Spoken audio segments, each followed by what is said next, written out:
मैं इस देश के प्रधानमंत्री माननीय मोदी जी और इस देश के वित्त मंत्री निर्मला सीतारामन जी का शुक्रगुजार हूं कि पूरी दुनिया वित्त के मामले में कराह रही है। अमेरिका हो, यूरोप हो, यूके हो, पूरे दुनिया की इकोनॉमी हिली हुई है। सभी जगह करंट अकाउंट डेफिसिट का मामला चल रहा है। इवन अमेरिका जैसे देश में भी ट्रंप यदि टैरिफ की बात कर रहे हैं या कह रहे हैं कि बराबरी का टैरिफ हम पूरी दुनिया में लगाएंगे, इसका कारण यह है कि यूएस जो अपने आप को वर्ल्ड का नंबर 1 हमेशा मानता है, मानता रहता है, उसकी इकोनॉमी हिली हुई। लेकिन पूरी दुनिया भारत की तरफ देख रही है, चाहे आईएमएफ का रिपोर्ट हो, चाहे वर्ल्ड बैंक का रिपोर्ट हो,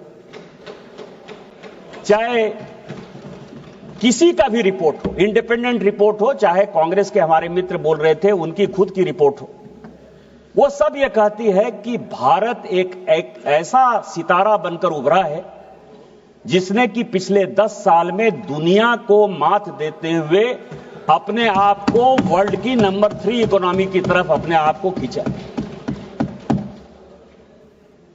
2014 तक, और ये पूरे सदन को जानने वाली बात है कि 2014 तक भारत की इकोनॉमी केवल और केवल 2 लाख करोड़ की थी, 2 लाख करोड़ डॉलर की थी।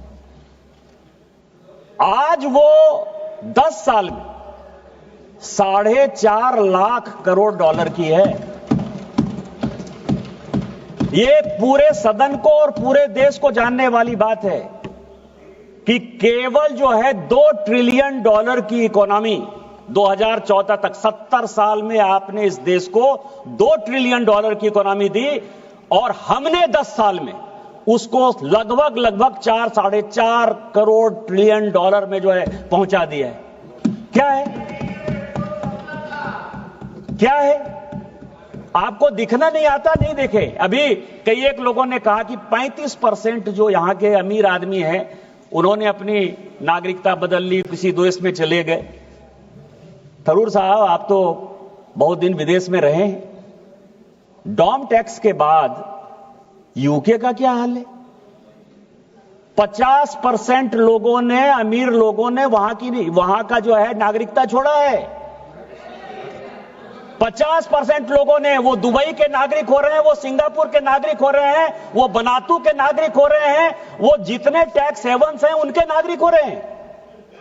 अमेरिका में पिछले 15 साल में क्या हुआ? बाइडेन के राज में पिछले 4 साल में लगभग 22%, जो अमेरिका कहता था कि हम पूरी दुनिया को अब दिशा देते हैं और सभी अमेरिका आना चाहते हैं, 22% लोगों ने वहां की नागरिकता छोड़ी है। 22%। और पूरे यूरोपियन यूनियन में 33% लोगों ने नागरिकता छोड़ी है। आप भारत की बात करते हैं। लोग यदि टैक्स छोड़ना चाहते हैं, विल सब्सटेंशिएट, जो मैं कहता हूं उसको मैं सब्सटेंशिएट करूंगा। I know the rule and will substantiate it, so don't worry. ये जो है ये जादूगर का बजट नहीं है, ये मजदूर का बजट है। हम मजदूरी कर रहे हैं। माननीय प्रधानमंत्री जी, पिछले 10 साल से जो, इसीलिए आपने जो कहा कि ये जादूगरी का बजट है, ये जादूगरी का नहीं, ये मजदूरी का बजट है। और जो आप लोग कहते हैं ना, कांग्रेस का क्या है सिद्धांत? कांग्रेस का सिद्धांत है सुखार्थिनो कुतो विद्या नास्ति विद्यार्थिना सुखा। जो सुखी आदमी हैं, जो इनको हरा हरा चीज दिखाई देता है, उनको कभी विद्या नहीं होती। आप लोगों को कभी ज्ञान नहीं होगा, मुझे लगता है, क्योंकि आपको मोदी का विरोध करना है। एक पॉइंट एजेंडा है कि सरकार की सभी चीजों का आपको विरोध करना है, और उस विरोध में आपको कोई चीज अच्छा नहीं दिखाई देगा। मैं आपको बता रहा हूं, जब हमारी सरकार बनी 2014 में, टैक्स जीडीपी रेशियो क्या था? टैक्स को आप यदि कैलकुलेट करते हैं पूरी दुनिया में या देश में, तो सबसे पहला होता है कि टैक्स जीडीपी क्या था। टैक्स जीडीपी मैं बताता हूं कि 2009 में टैक्स जीडीपी रेशियो था 6.8, 2010 में यह चला गया 6.7, 2010 में ये चला, 2011 में चला गया 6.6, 2012 में चला गया 6.5। जब हमने चार्ज लिया टैक्स जीडीपी रेशियो 6.5 था। क्यों? वाजिद अली का सामना था, लखनऊ विलासिता के रंग में डूबा हुआ था, सारे के सारे करप्शन जो है भरे पड़े थे, किसी के ऊपर जो है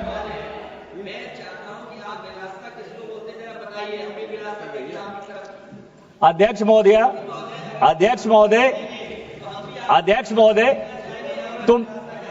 मैंने तो एक कहानी का जिक्र किया। उस कहानी में वाजिद अली शाह लखनऊ के नवाब हुआ करते थे और उनके ऊपर जो कहानी लिखी गई वो कहा गया कि आज टैक्स जीडीपी रेशियो लगभग 11.7% पर है। समझो, मध्यम वर्ग को 12 लाख का जो है, जो सैलरीड क्लास है उसको 12 लाख और उसके एग्जेम्पशन को यदि जोड़ लें तो लगभग 13 लाख का जो है हमने फायदा पहुंचाया है। और सारे परेशानी की जड़ इस पूरे बजट में, पिछली बार मैंने बजट का भी भाषण सुना और अभी भी मैंने फाइनेंस बिल पर भाषण सुना, वही बोन ऑफ कंटेंशन है। आज आप टैक्स कंसेशन, टैक्स रिबेट, मध्यम वर्ग, गरीब सबकी बात करते हैं। कभी आपने देखा कि आपके जमाने में क्या हुआ? मैं कई एक बजट स्पीच लेकर आ रहा हूं। मैंने सोचा कि 10-10 साल के अंतराल पर जो इस देश में बजट स्पीच हुए हैं उनको जरा अध्ययन किया जाए। 1954 में मैं सीडी देशमुख साहब का बजट स्पीच लेकर आया। उन्होंने कहा कि हमने एक एग्रीमेंट किया है वर्ल्ड के साथ कि 86.7% से ज्यादा जो है इनकम टैक्स हम लोगों के ऊपर नहीं दे सकते हैं, इसलिए 40,000 से ऊपर, यह सबको जानने वाली बात है कि 40,000 से ऊपर जिन लोगों को टैक्स लगता है उनको हम 92.5% टैक्स ब्रैकेट में रखते हैं। इस देश में 92.5% टैक्स था 1954 में, 92.5%। 1964 का बजट स्पीच लेकर आ रहा हूं मोरारजी भाई का। 1964 इनकम टैक्स कितना था? 50,000 से ऊपर लोगों को लगभग 94%। और फिर मैं 1973 का श्रीमती इंदिरा गांधी जी का बजट स्पीच लेकर आया हूं 1973 में। वो कह रही है कि 94% से कम में काम नहीं चलेगा। और फिर मैं बीपी सिंह साहब का बजट स्पीच लेकर आया हूं राजीव गांधी जी के समय 86 में, 62.7%। आपने क्या किया गरीबों के साथ, मिडिल क्लास के साथ? बताओ। हम क्या कर रहे हैं? हमने 13 लाख रुपया जो सैलरीड क्लास का है उसको हमने कहा कि आपको 1 रुपया टैक्स नहीं देना पड़ेगा। और यदि एक परिवार में 4 लोग हैं, 4 लोग कमाते हैं, यदि हस्बैंड है, वाइफ है, उसके बच्चे हैं, तो लगभग आप समझिए कि 50 लाख से ऊपर किसी को टैक्स नहीं लगेगा। और कौन ऐसा परिवार है इस देश में? कुछ लोगों को छोड़ दीजिए, 2%, 3% को, जिसके यहां की 50 लाख से ज्यादा इनकम है। आप क्या बात करेंगे? दूसरा मैं लेकर आया हूं कॉर्पोरेट। अभी बहुत बड़ी बात कही कॉर्पोरेट। इस देश को जानने वाली बात है कुछ चीजें। 1966 में रिलायंस, हमारे सरकार को बहुत कहा जाता कि अडानी की सरकार है, अंबानी की सरकार है। जब अपोजिशन में, जब कांग्रेस इधर थी, जब कांग्रेस थी तो हम भी कहते थे कि ये टाटा की सरकार है, बिरला की सरकार है। इस देश में जानने वाली बात है कि 1966 में रिलायंस इंडस्ट्री आई, 66 में, और 98 तक मैं ऑन रिकॉर्ड ये बात कर रहा हूं मिस्टर कार्ति चिदंबरम, 98 तक रिलायंस इंडस्ट्री 1 रुपया टैक्स नहीं देती थी इस देश में। ऑन रिकॉर्ड कर रहा हूं मैं।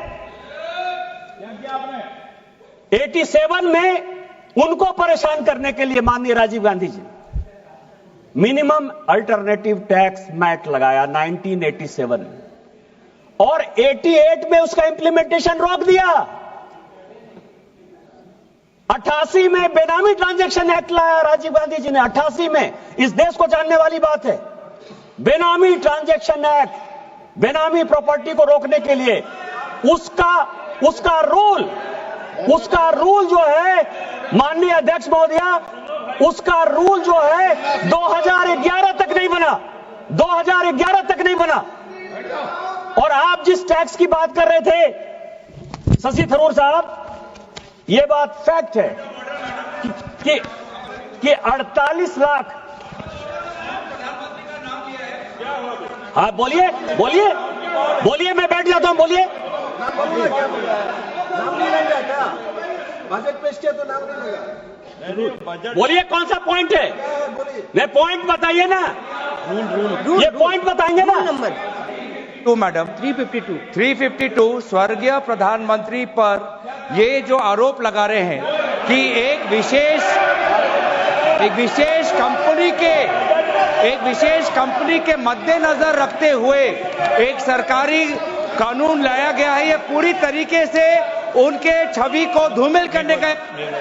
माननीय लगा रहे हैं, कोई आरोप नहीं लगा रहे हैं निशिकांत जी कोई आरोप नहीं लगा रहे हैं।